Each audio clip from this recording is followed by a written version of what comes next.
តើអ្នកជឿលើពាក្យថាអភូតហេតុទេមនុស្សភាគច្រើនរងចាំអភូតហេតុឲ្យកើតឡើងចំពោះពួកគេប៉ុន្តែសម្រាប់ឆ្នាំ2026នេះពលិកំណត់ចង់ឲ្យអ្នកខ្លាចជាអភូតហេតុដល់ខ្លួនឯងសូមស្វាគមន៍មកកាន់ការចាប់ផ្ដើមថ្មីវីដេអូនេះមិនមែនគ្រាន់តែជាការសរសេរគោលដៅឬក្រដាសហើយបោះបង់ចោលនោះទេហើយនេះគឺជា Master Plan ឆ្នាំ2026វាគឺជាប្លង់មាននៃជីវិតដែលនឹងប្រែក្លាយអ្នកពីមនុស្សដែលគ្រាន់តែរស់ទៅជាមនុស្សដែលរស់នៅដោយមានន័យបំផុត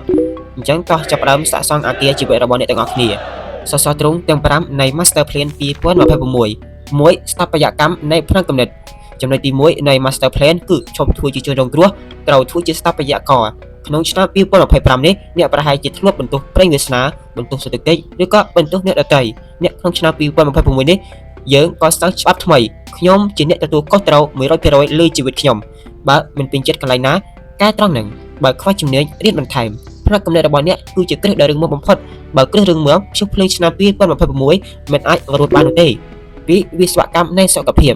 យើងមិនអាចបើកបរឡាន Ferrari ដោយសារចាក់ប្រេងគុណភាពបាននោះទេរាងកាយរបស់អ្នកមានតម្លៃថ្លៃជាងឡានទំនើបទៅទៀត Master Plan ឆ្នាំនេះធម្មពលគឺជាលុយពិតប្រាកដកុំកំណត់គោលដៅគ្រាន់តែដើម្បីស្គមចូលកំណត់គោលដៅដើម្បីឲ្យមានធម្មពលញ៉ាំអាហារដែលធ្វើឲ្យខួរក្បាលថ្លាកេងឲ្យបានដូចជាការសាក់ថ្មនិងបញ្ចេញញើសដើម្បីបញ្ចេញចិត្តពុលពេលរាងកាយអ្នកខ្លាំងអ្នកក៏អាចឈ្នះលើសមរភូមិបានដែរ 3. សេដ្ឋកិច្ចនៃសេរីភាពឈប់ធ្វើការដើម្បីទៅរស់តែត្រូវកសាងប្រព័ន្ធដើម្បីសេរីភាពក្នុងឆ្នាំ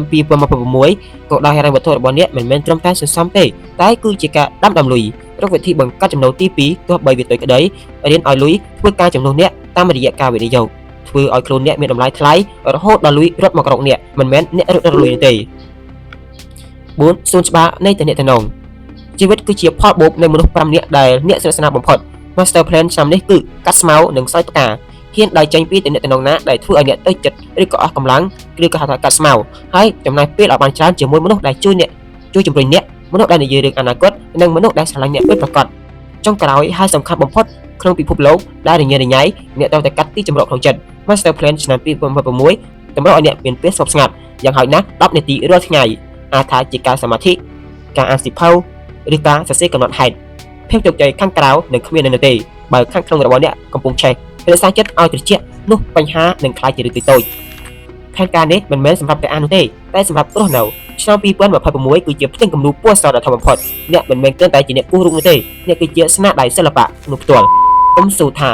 តើឆ្នាំ2026នឹងមានរឿងអ្វីកើតឡើងចំពោះខ្ញុំតែត្រូវប្រាប់ខ្លួនឯងថាតើខ្ញុំនឹងបង្កើតរឿងអស្ចារ្យអ្វីខ្លះក្នុងឆ្នាំ2026នេះគឺជា Master Plan របស់អ្នកអញ្ចឹងយកវាទៅអនុវត្តហើយធ្វើឲ្យឆ្នាំនេះណាខ្លាចជាឆ្នាំដែលអ្នកចងចាំអស់មួយជីវិតហើយសួស្តីឆ្នាំថ្មីពីខ្ញុំពលិកំណត់